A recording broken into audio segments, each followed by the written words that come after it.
Assalamualaikum warahmatullahi wabarakatuh. Alhamdulillah, alhamdulillahil malikid dayyan al-karimil manan ar-rahim rahman khaliqil ismi wal jan. Asyhadu an la ilaha illallah wahdahu la syarika lahu munazzilul Qur'an wa asyhadu anna Muhammadan abduhu wa rasuluhu alladzi la ilaha salatu wa salaman da'iman mutarazziman fi kulli waqtin wa awqatin. Qala Allah ta'ala fil Qur'anil Karim wa a'udzu billahi minasy syaithanir rajim. Inna nahnu nazzalna dzikra wa inna lahu lahafizun. Wa qala Allah ta'ala fil Qur'anil azim. Ya ayyuhalladzina amanu kutiba 'alaikumusiyam kama kutiba 'alal ladzina min qablikum la'allakum tattaqun.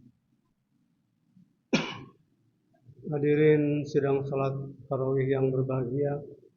Pertama-tama marilah kita panjatkan puji dan syukur kehadirat Allah Subhanahu wa taala yang telah memberikan rahmat dan karunia sehingga kita bisa hadir bersama dalam acara yang membahagiakan ini, mendekatkan diri taqarrub kepada Allah Subhanahu wa taala.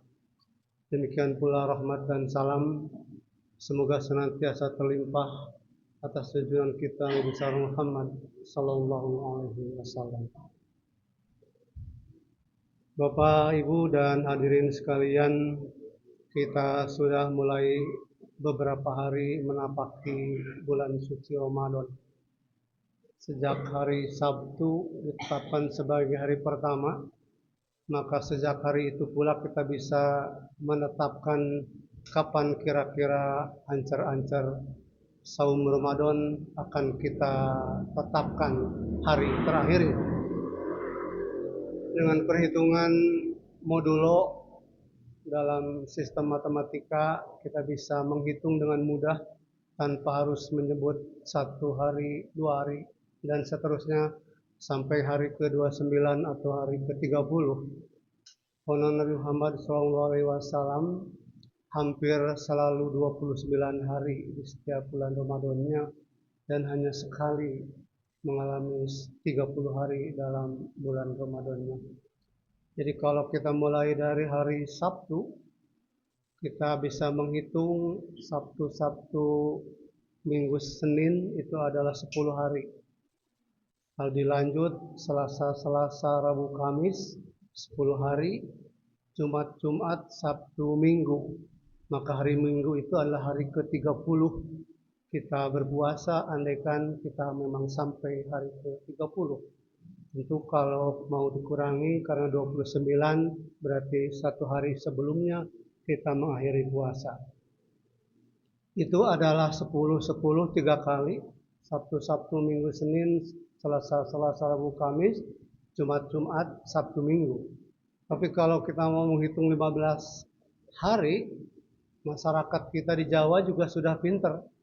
Jadi bisa menghitung Sabtu itu 15 hari, Minggu 15 hari, 30 juga.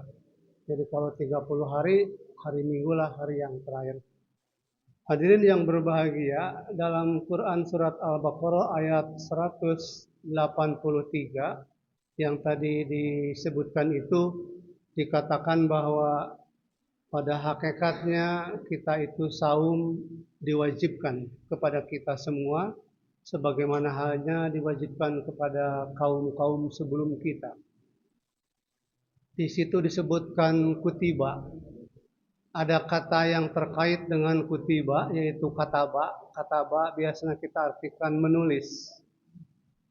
Dan kutiba merupakan satu kata yang maksudnya lebih kepada bersifat pasif, diwajibkan.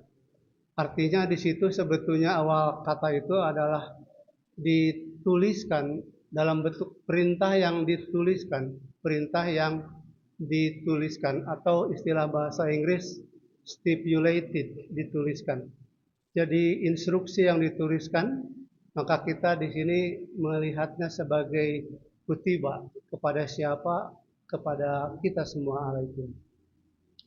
bahwa puasa diwajibkan kepada kita semua dan Allah menjamin mengatakan dalam Qur'annya bahwa Quran itu adalah yang kami turunkan, berarti semua isi Quran termasuk Quran Al-Baqarah ayat 183 itu juga dijamin kebenarannya.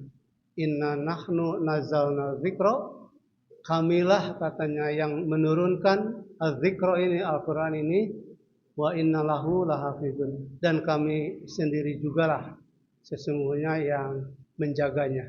Jadi kebenaran Al-Quran dijamin oleh Allah Subhanahu wa taala sampai akhir zaman. Sehingga pada saat dikatakan kama kutiba alal ladzina min qablikum la'allakum tattaqun, bahwa sebagaimana yang diperintahkan kepada orang-orang kaum sebelum kamu agar kamu bertakwa. Nah, kita ternyata punya beberapa data yang menunjukkan bahwa dahulu di dalam kitab Taurat juga ada tentang puasa, tapi tidak terlalu rinci, tidak terlalu detail. Di situ di dalam kitab Taurat ada sedikit pujian terhadap keunggulan dari puasa. Kemudian di dalam Injil tidak ada aturan yang khusus, tapi Nabi Isa katanya secara diam-diam itu mendorong untuk melakukan puasa. Jadi Nabi Isa alaihissalam itu menganjurkan puasa kepada umatnya. Umat Kristiani sendiri punya hari puasa, hari besar ya, biasanya sebelum hari Paskah. Contoh lainnya adalah Nabi Musa. Nabi Musa itu di tanggal 10 Muharram melaksanakan puasa. Pada waktu Nabi Muhammad SAW hijrah ke Madinah, pada waktu itu bertemu dengan orang Yahudi dan mereka ditanya oleh Nabi, mengapa kalian berpuasa?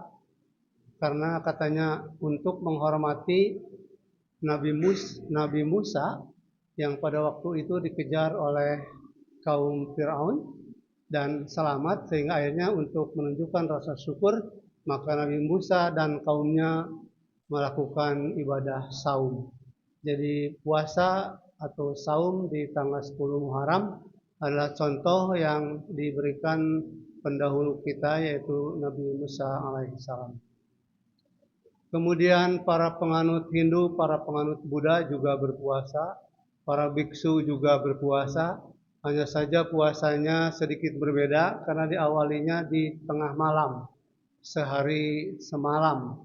Dan mereka puasanya itu boleh berminum, boleh minum. Beda dengan kita, tidak makan dan tidak minum. Ada seorang bule yang bertanya, katanya kamu puasa, oke lah kalau tidak makan.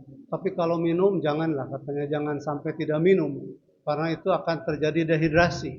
Ini pendapat manusia ya, orang bule. Tapi Al-Quran sendiri mengatakan tidak ya, kita berpuasa dari makan dan juga dari minum.